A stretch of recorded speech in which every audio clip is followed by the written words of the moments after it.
We remain steadfast in our commitment in delivering local news that matters, stories that inspire, enriching the lives of Filipinos in the Philippines and across the globe.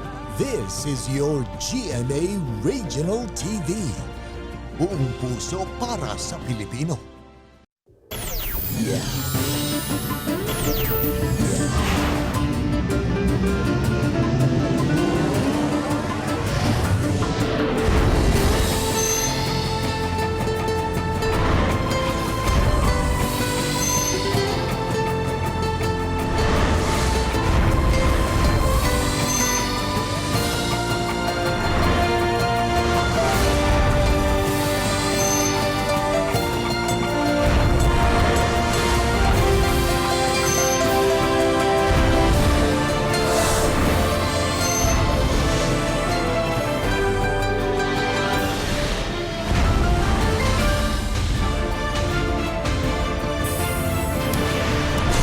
Kini ang GMA Regional TV Balitang Bisdak.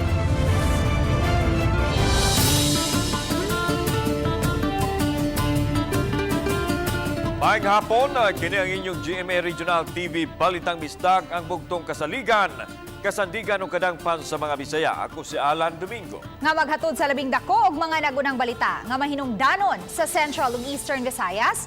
Ako si Luan Merondina. Live din hi sa GMA Complex sa Dakbayan sa Sugbo. Ako si Cecil Kibod Castro.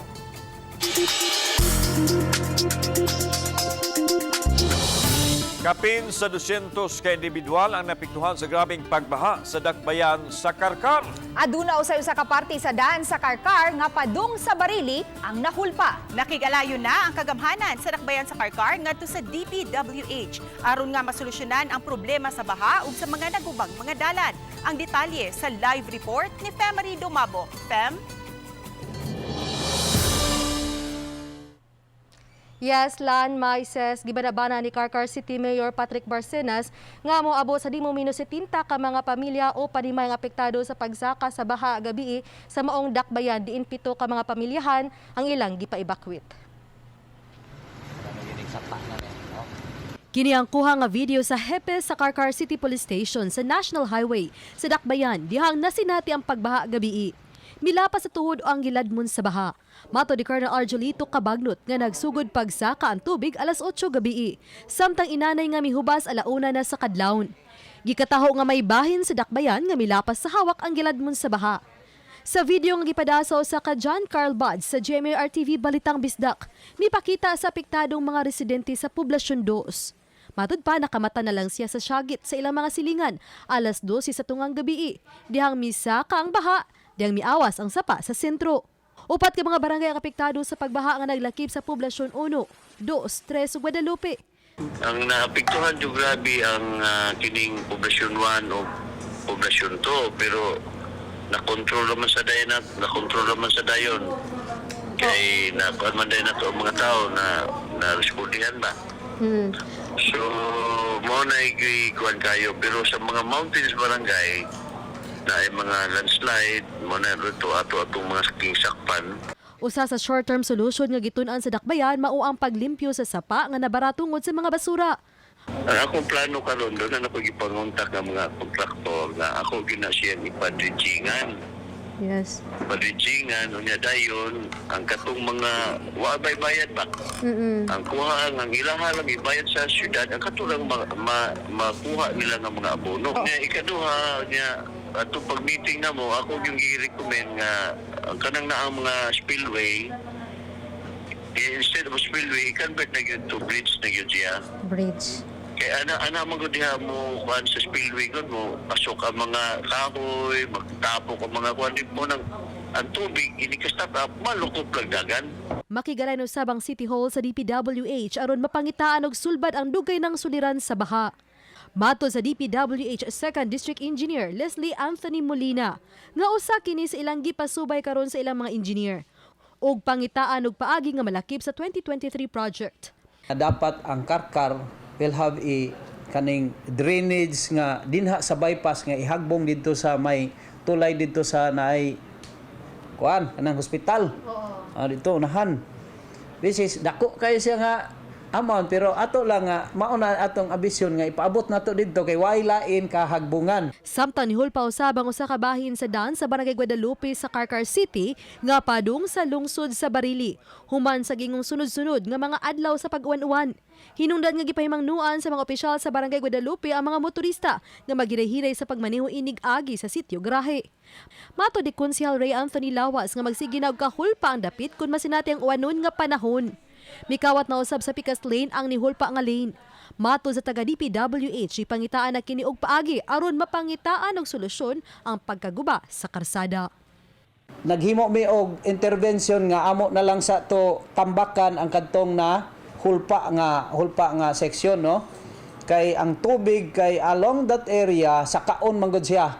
So ang tubig karon paspas kayo ni moigo didto sa naay bangag nga gamay mautong na wash out gyud. Atong Saturday that was only ang difference is 1 foot. So pagka Sunday nahimo amo nang gitambagan ni ulan na sad nahimo na ng 0.5 meters ni nagkalawom.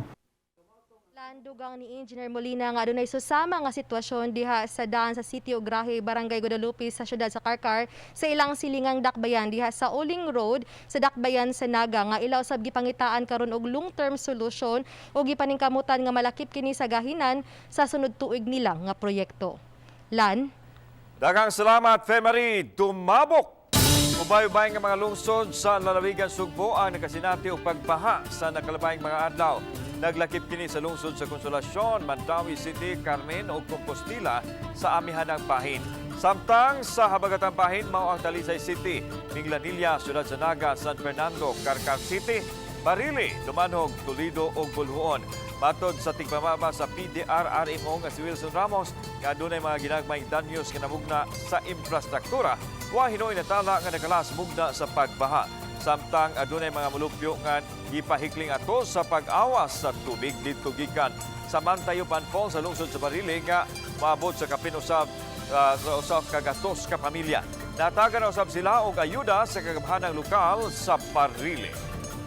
Badyan gipastop sa nila ang canyoneering. Pwede ka sana kay hasta katong tourist site spot na to sa probinsya na kung di malikaya, kung malikaya lang nato is di sa nato mo ato dito kay samot na di takatagan sa panahon gid. Mukapin sa 40 ka mga pamilya sa Barangay Poblasyon, Gihulngan City, Negros Oriental, ang gipugos pagpabakwit gumikan sa baha. Girescue sa mga disaster personnel sa dakbayan ang mga nagpuyo daplin sa suba. Human masanapi sa baha ang ilang mga panimay. Misaka ang tubig sa sapa, human mibundak ang tusong nga uwan. Base sa advisory sa Pag-asa, nalakip ang Gihulngan City nga gipaubos sa orange rainfall warning. Wa hinoy kinabuhi nga nakalas o may namugnang dakong kadaot ang baha bisan og apektado ang kabalayan sa Barangay Poblasyon. Lakip na ang buhatan sa Department of Education. Hangtod kagahapon sa buntag, taas paghihapon ang tubig baha sa syudad. Subay niini gisuspenso sa mayor ang klase sa pribado ug pampublikong mga tunghan. Matod sa mayor, karon pa nahitabo nga gilunupan ang syudad nga wa man untay bagyo. Ang kusog nga uwan sa Gihulngan City ug sa mga kasikbit nga dapit bunga sa localized thunderstorm nga gipakusog sa hanging habagat. Batanong lalaki nakitang patay sa mangrove area sa Barangay Paknaan, Dakbayan sa Mandawi. Pipila ka adlaw na di ay kining gipangita ug gituhuang nahagbong ug naanod sa sapa. Ani ang report ni Nico Sereno.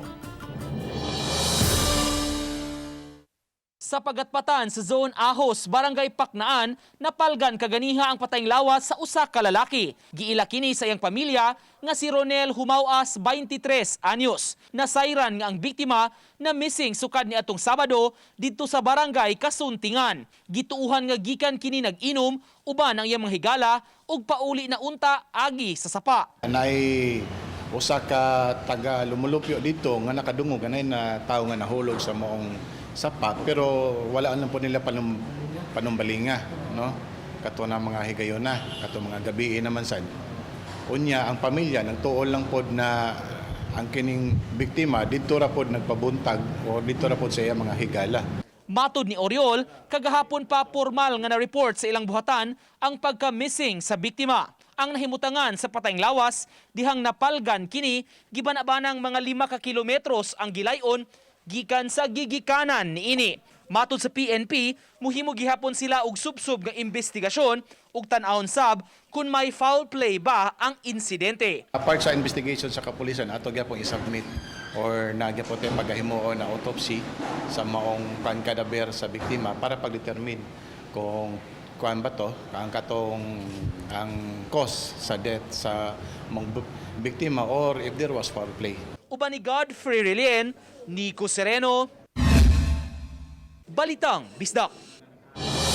Sa Eastern Visayas, natakupan sa madagong patog yuta ang Tapburay Right Highway sa probinsya sa Eastern Samar. Human, midahili ang yuta nga gikan sa Bukirang Bahin nini niadtong Lunes sa alas 3 sa kadlawon. Ang kusog na pagpunok sa uwan mahinungdan sa pagdahili sa yuta. Sa report sa DPWH Eastern Samar District Engineering Office, mabot sa 60 ka kubiko metriko ang gidaganon sa midahiling yuta nga nasagol sa dagkong mga bato. Tungod nini natapunan ang highway alas 7 ganyan buntag, gidugutan na hinuon nga maggamit ang top highway sa mga motorista. Samtang nagpadayon pa didto ang gipahigayon nga clearing operation sa DPWH.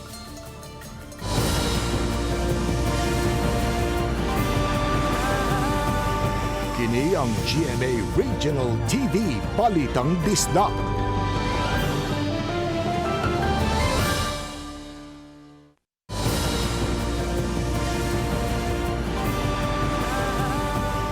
Kini ang GMA Regional TV Balitang Bisdak. Mga National Highway nga iya sa iyang jurisdiction sa DPWH Second Engineering District nga gipangbahaan na dahilian og yuta ug nahulpa tungod sa kanunay nga pag-ulan ang ipasusi sa ahensya. Si Femari dumabog sa report. Ganihang buntag itigom ni 2nd District Engineer Leslie Anthony Molina ang mga engineer o mga staff sa ilang buhatan. Matod ni Molina nga usa na sa ilang gitukyang kabahin sa mga apektadong lugar tungod sa kanunay nga masinati ang kusog nga uwan.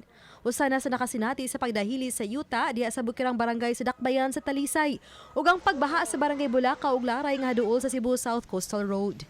Plano karon sa DPWH nga tauran og box culvert ang dan sa Bulacau. Pero ang tubig yun coming from the mountainside, which is gitan-aw na po gahapon sa drone, gipa-drone nako sa taas gyud daghan naman tag yun og mga balay. Then ang mga balay adto gyud na paingon sa dalan, then ang dalan paingon sa National Highway. Pag-abot sa National Highway and then our kaning mga cross drains, mga original waterways constricted na sa daghan na kay buildings, ang mga kilid-kilid na yung mga squatters, which is one nga factor. And then ikaduha ang ato sang mga drainage.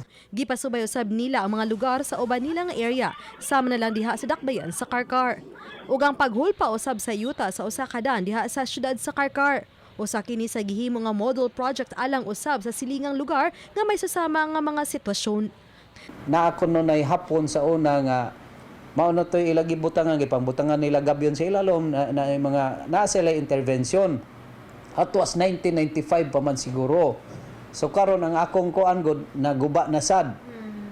Ang gihimo nako is karon gani hapon ako'y meeting with a consultant sa design gyud nga mo tap ko sa iyang mga ideas kung unsa nako pag-intervene especially kanang Karkar Barili, Nagauling and then Cebu Toledo. Samtang makigalayan ang 2nd District Engineering Office sa DPWH Regional Office sa pagbaha nga nasinati sa gitukod karon nga superhighway sa Barangay Pangdan sa syudad sa Naga.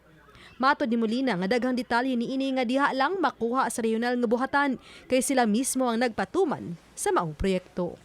Uban ni Jun Solon, ako si Femari Dumabok. Balitang Bisdak. Dili mumino sa 25 ka mga barangay sa Dakbayan sa Subo ang nakasinati og baha gumikan sa kusog nga pagbundak sa uwan sa nakalabayng mga adlaw. Ani ang report.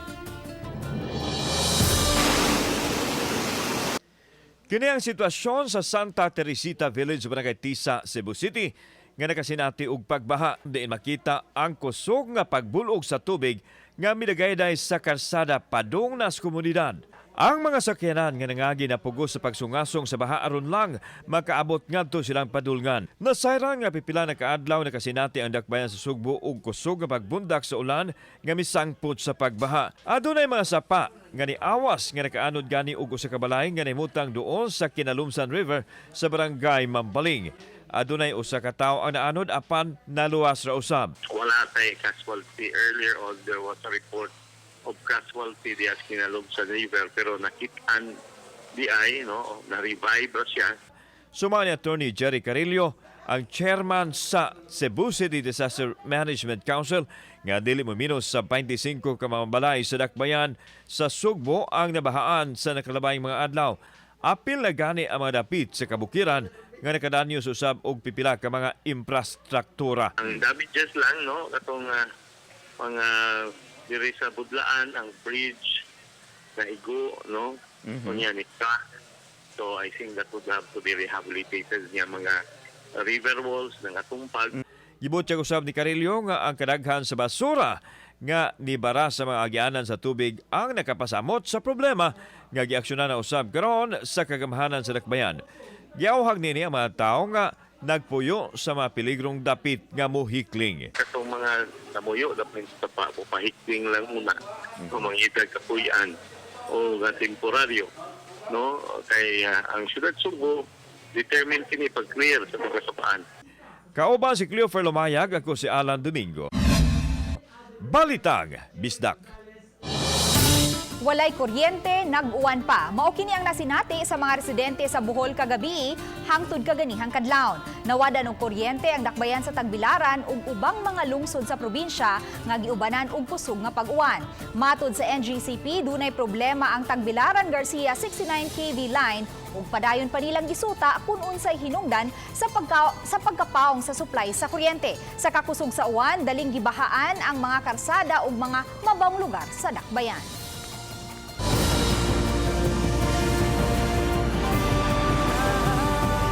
Kini ang GMA Regional TV Balitang Bisdak.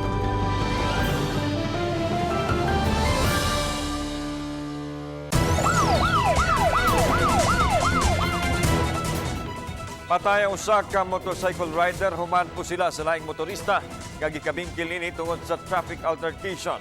Nahitabo ang insidente sa May Hernan Cortez Street sa Barangay Subang Dako ug didto gipusil si Roberto Estandarte, 45 anyos. Nagmotor ang biktima o gikrahong adunay nakalalis nga sakay og auto nga deryot nining makabangga. Nagkabingkil ang duroha nga misangpot sa panaglalisapan. Sa unahan giingong gikalit lang kini pagpusil. Padayon pa ang imbestigasyon sa Mandaue City Police sa posibleng road rage incident. Awag nila sa mga motorista ipabilin ang kabugnaw sa ulo sa matag higayon nga anaa sa karsada. Hapit sila mga makabangga dito sa may Lugarta. Unya ni padayon kani siya pag-drive ang auto, unya allegedly na dito sa unahan ni Hunong, unya ni Hunong pud ang maong motor. O kalit lang nagi-open sa driver among window o diretso po sila wala yung mga igong rason. O mo'y nakaigo sa dini sa dugan sa biktima. Gisugda na sa Talisay City Health Office ang misting operation sa mga tunghaan isip kabahin sa pagpangandam sa pagbukas na sa klase. Si Femari Dumabok sa report. Nakadawat na og hangyo si Talisay City Health Officer Lino Alanzado gikan sa tagdumaha sa mga tunghaan sa dakbayan aron makapaygayon og misting operations. Sagad ini mga dagkong tunghaan. Karong adlaw gibuksan na ang programa sa Brigada Eskwela sa mga pampublikong eskwelahan nga gitambungan ni Mayor Samsam Gulyas ug sa mga opisyal sa DepEd Talisay City Schools Division. Gipahigayon kini sa Talisay City Central School Ground. Mato ni Dr. Alanzado nga gikinahanglan gyud mapahigayon ang misting sa di pa ang klase. Last week, more or less mga major schools ang among giadto no sa public school. Among kita naon sa situation, so daghan gyud lamok. Then istorya namo last week ang principal sa Science High ni request siya og misting. So karong adlaw na dito ang Dengue Task Force. Apan giangko ni Lanzado nga dili nila maatutungod sa kalimitado lang sa ilang mga personnel. Tungod niini mahangyo siya sa mga ginikanan nga motabang sa pagpanglimpyo atul sa Brigada Eskwela. Actually, kanang mga dagko siya nga eskwelahan nga among ikuan like kanang National Science High School, di sa poblasyon. then Pook of Biasong. Uba ni Jun Solon. Ako si Femery Dumabok. Balitang Bisdak. Hanay na ang tanan alang sa kasaulugan sa Charter Day anniversary sa Mandawi City. Sa tibuok buwan sa Agosto, lain-laing mga kalihukan ang giandam. Sukad nagkapandemya, kini ang pagbalik aron mamihimo ang in-person activities sa Charter Day. Mao nga mas daghan ang mga kalihukan nga ipihigayon. At ulusab ning buwana sa ulugon ang Mandawi Business Month nga gipasiugdahan sa Mandawi Chamber of Commerce and Industry. Mandawi City has always been the Charter Month activity has always been a Mandawi-led activity, focusing towards its internal partners, not the Mandawi Chamber and the rest of the organizations. Compared to the previous years, daghan jud taong activities karon nga tuiga. Also to make up for the last 2 years na to nga wala ta naka-celebrate sa ato ang charter. With this year's theme, turning a new chapter to Mandawi's resilient future. The Mandawi City Charter Day celebration is a city-led activity with the support of the various sectors.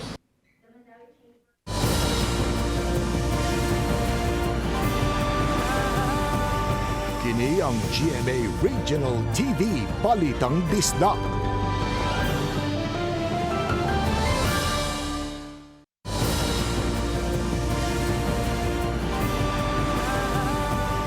Kini ang GMA Regional TV Balitang Bisdak.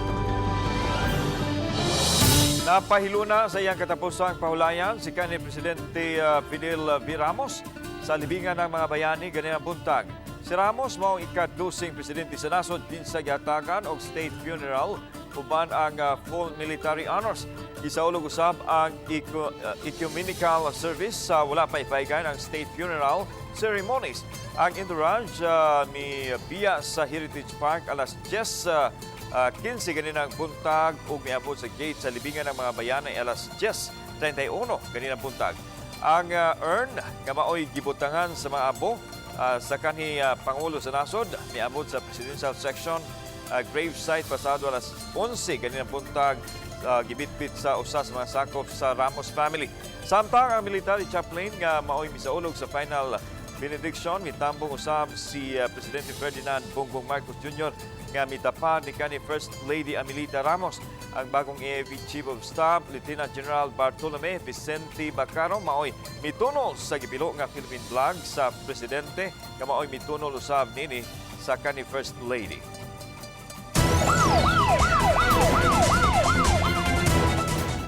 Duha ka mga shoplifter ang nasikop sa mga security guard sa managlahing higayon diha sa usalang ka-mall sa Barangay Tabunok, Syudad sa Talisay.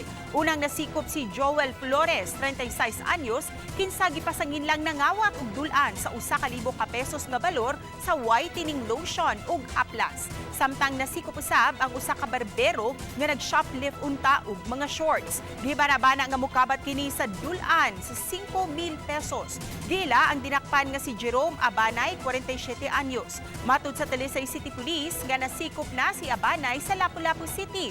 Sunod na sa duha ka higayon tungod gihapon sa susamang salaon. Ang duha natanggong na karon sa prisuhan. Usa ka himuanan og pabuto sa Barangay Babag, Lapu-Lapu City ang girespondihan sa mga personnel sa Station 3 sa Lapu-Lapu City Fire District human madungog ang buto-buto ug baho sa polvora alas 9:25 kaganihang buntag. Gika nagpahigayon og fire safety inspection ang mga personnel sa BFP dihang nadungog nila ang mga buto-buto. Sa pagsusi ilang nasuta nga nahimutang kini sa usa ka panimay nga iya sa usa ka Joseph Baguio sa Sitio Rambo. Apan way nakita ang estruktura nga nasunog ug wa usay gikataho nga naangol o nakalas sa insidente. Sa pagkakaroon, ang amuang investigation is nakafocus lang sa ma-consider na siya nga unreported, pero rest assured nga amo ni siyang ibutang sa amuang logbook, amuang blatter. Kaya wa man gid ni kadawat og report bahin ini. Gipaabot nga magsugwa ka matinunan sa Tisa National High School sa siyudad Sugbo sa pagbukas unya sa klase karong Agosto 22. Balik eskwela sa tunghaan gipaabot nga makakulikta og 5 ngadto sa 6 milyones pesos. Ano yung report? Kini ang sitwasyon sa Tisa National High School. Mga tinunan nagpaabot sa ilang turno aron makapa-enroll. Sa miaging school year, adunay 2,800 ka matinunan sa high school ang na-enroll sa ilang tunghaan. Apan gipaabot ni Roy Hinares, principal sa Tisa National High School, nga mukapin sa 3,000 ka mga estudyante ang ma-enroll sa dili pa mubukas ang klase. So mo na amuang gikuan pangitag paagi nga at least masud gyud namo makater namo tanang bata diri sa Tisa. Hinuon gilimitahan nila ang mga tinunan nga makapa-enroll. Kapin sa 500 lang ka mga tinunan ang ilang gidawat samtang ang uban gibalik nila sa hapon. Matod ni Hinares nga ang katapusang step sa ilang enrollment mauna ang paghatag og study load sa ilang mga tinunan. Ang study load maoy pilot project sa School Management Information System kun SMIS sa tunghaan. Samtang karong Agosto 15 na ang balik eskwela nga gipaabot nga makahipos og 5 ngadto sa 6 milyones pesos. Ang salapi gamiton sa pag-ayom-ayom sa mga tunghaan nga naguba atol sa bagyong Odette. Nang hinaot ang principal nga sa Agosto 15 may mga stockholder na nga muda sa ilang mga donasyon aron magamit sa pag-ayom-ayom sa tunghaan. Expected nga ang mga materials ug mga resources maabot na diri para at least timing pod ang manpower gikan sa atong PNP, sa ato ang Army, sila sad ato ang patabangon. Sa pagkakaroon aduna nay mga medical supplies nga ilang nadawat alang sa school opening, sama sa face mask o liquid soap. Uban ni Philip Patricio ug Rod Prado, Chelo Valiana, Balitang Bisdak. Sa pag-asumer sa bagong hepe sa kapulisan sa Mandaue, tutukan ni ini ang paghingusog sa deployment sa kapulisan sa kadalanan. Ang ilang presensya makatabang sa daling kasulbaran sa mga krimen. Ang detalye uban ni Nico Sereno. Miyerkules sa miaging simana gihimo ang turnover of command sa Mandaue City Police Office. Gitugyan sa City Director Police Colonel Roland Bulalakaw ang pangatungdanan sa bag-ong muduma sa MCPO nga si Police Colonel Jeffrey Caballes. Sa pagdawat ni ini sa responsibilidad, isip bag-ong City Director, gusto ni Caballes nga tutukan ang mga programa labi na sa pagpalapad sa deployment sa kapulisan sa kadalanan. Buot nila nga ligon ang presensya o visible ang mga tinugyanan sa balaod. Since kuan man ang Mandaue City, booming siya nga city, develop nga city, so ato lang i-strengthen ang police visibility by conducting mobile patrol. Kinisab ang unang gisango ni Mayor Jonas Cortez sa bag-ong City Director. Gawas ni ini, gusto sab sa mayor nga tutukan ang pagdugang og police station o police outpost sa Mandaue labi na sa mga strategic areas. Usa sad nga atong paningkamutan is to put up substations, mga ang police visibility.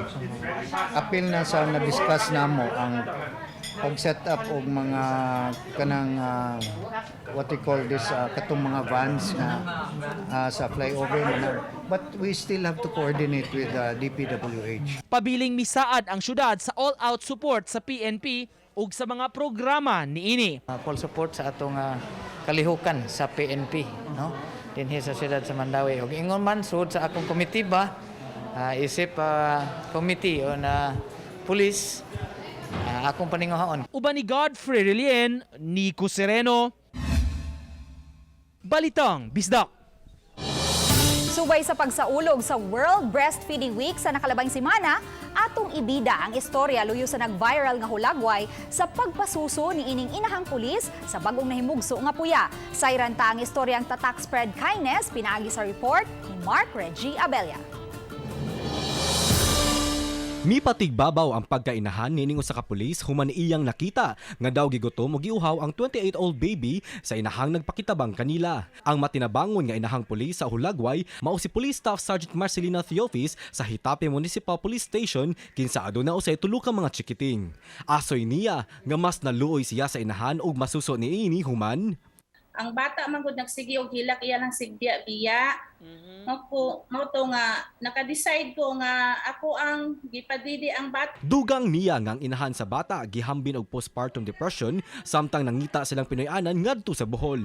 Minsahe niya ngadto sa publiko, bisan man og dili to nako anak or kadugo, siguro sa bisan kinsa man siguro nga nanginahanglan og assistant or amo ang pagtabang isip PNP, andami og tagana nga muhatag kutob sa among makaya.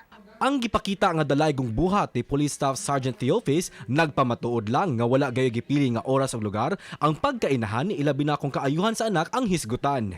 Kauban si Clans Gabutin, Mark Regiabelia. Balitang Bisdak. Ilawom sa taytayan sa sapa sa kinalumsan sa Barangay Mambaling, Dagmen, Sugbo, maoy nagsilbing Pinoy-anan sa pipila ka pamilya nga gipapahawa na karon sa gamahanan tungod sa kakuyaw sa dapit. Ani ang report. Human gipatuman ang demolition sa kabalayan sa daplin sa sapa, inguna niini ang sitwasyon karon. Kini ang kilid sa Kinalumsan River diri sa Barangay Mambaling sa Dakbayan, Sugbo, diin kanhi nagbarog ang mga Pinoy-anan. Imagine in anilang kadako na taruka nila og ilahang mga balay. Unya delikado kaayo kay kilid na sapa na unya kung mubaha mubanda ang tubig dihang dapita og syempre mubanda sa mga balay diri nga naghatag og mas dako pa nga peligro sa kinabuhi sa mga tao. Mo ning gingusgan karon sa city government nga mahawanan sa mga istruktura aron malikayan ang mas dako pa nga problema. Sa miaging simana, usa ka balay ang gianod, diin nalakip pagkaanod ang usa ka tawo. May nalang kay naluwas kini. Gipaniguro na sa LGU nga wala gyud madisgrasya pinaagi sa paghawan sa mga balay daplin sa kasapaan. You could just imagine unsa ka critical ang kani ilang situation pagpuyo dere. Nahawan man ang daplin sa sapaapan, aduna pay nahabilin sa ilaw mismo sa taytayan. Diri nga dapita dunay mga nagpuyo. Okay. So kinahanglan nga dukota kay mapakog inana ka delikado onya diri skilid sapa na ni. Usa sa mga nagpuyo diri si Mother Leticia. Okay, ato ang Mother Leticia. Mayong adlaw. Kumusta man ato ang pagpuyo diri ilawom sa tulay? Na, kung taon lang sila mamaman, pobre man ta. Napuyo ng tani sapa. Kinahanglan mo bakante na mo kay delikado ko. Anda man ba mo? Wala, sana mawala insurance. Gusto na hindi ko mawala sa probinsya sa Leyte. Mas na-emosyonal si Leticia kay namatay ang iyahang inahan kaniadto human matagak sa sapa. Samtang si Rodel Inovisa, 13 na katuig nagpuyo ilawom sa tulay, diin sa sapa usab siya nang ginabuhi pinaagi sa pagpangubkob ug bas. Uyon na siya nga mobiya sa tulay nga nahimong Pinoy-anan sa iyang pamilya kay nabutang kuno sila sa peligro. Ako yo si Ray. Ano man? Ganay ba si Rig tubo sa tubig. Nya. Pikado sa kayo kay naa sa ko yung mga anak ko. Ilang ka anak nimo sa mga tao? Kapag kabuk. Giklaro ni Konsehal Jerry Guardo, ang chairman sa Flood Control Program sa Dakbayan sa Sugbo, nga ang gihimo sa syudad alang ra usab sa kaayuhan sa tanan. Walay pili sang litgub usab nila ang katong mga edipisyong nagbarog sa 3-meter easement diin nasampulan ang usa ka dakong edipisyo nga gipahawan ang parte nini nga nakasakop na sa sapa. Wa gintay pili regardless of one basta pagpatuman sa mga proyekto kaya atong gitanawan yan para kayuhan mas kadaghanan. 90% sa mga apektadong residente na bayran og 35,000 pesos bugti sa paghawan sa dapit. Samtang ang uban nga wa mo dawat hatagan og relocation. Atong pagatukuron ang mga MRBs, no? Diin adto na sila permanente nga mahimutang. Ang nasinati nga pagbaha giulagway sa pipila ka mga environmental group nga epekto na sa climate change nga gikinahanglan nga aksyonan aron malikayan ang trahedya. It's good to have this easement setback zones already na dapat i-clear na to, ang kaning mga area. It is done, as I said, na humanely na ay pagproteher sa ilahang katungod. Mag-prepare lang sila and then lalo na sa mga kaigsuan na nato na gapuyo sa mga daplin sa river banks and then sa mga landslide prone areas. Samtang laing dako nga hinungdan sa nahitabong pagbaha sa syudad, matod sa mga city officials, ang pagbaras sa mga basura sa agianan sa tubig nga angayan usab nga solusyonan. Kauban si Cleofer Lumayag, ako si Alan Domingo. Balitag, Bisdak.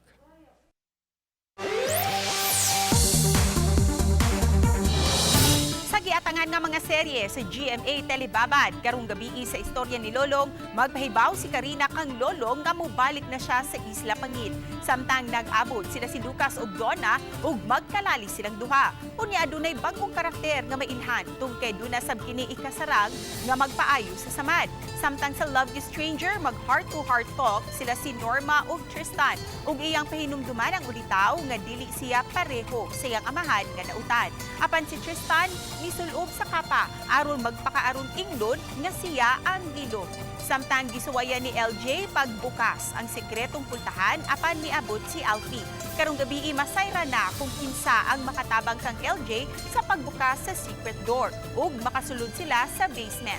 Magkita kaha si LJ ug ang iyang amahan nga si Javier unsay buhaton ni Tristan aron maprotektahan ang sekreto sa ilang pamilya. Kini mga higala ang angay niyong atangan sa naghinapos nga istorya sa misteryo ug gugma sa Love You Stranger din bilang sa Kapuso Network. Daghang salamat sa mga kapuso nato apil na nga nasa gawa sa nasod nga nakisayod sa mga dagko ug mga nagunang balita sa rehiyon. Ako si Luan Merondina. Ugikan din sa Central ug Eastern Visayas. Ako si Cecil Kibod Castro. Ang inyong balita, ang among balita kay matag lokal nga balita mahinungdanon. Kini ang inyong GMA Regional TV Balita Misdak, buong puso para sa Pilipino. Ako si Alan Domingo, maayong hapon mga kapuso.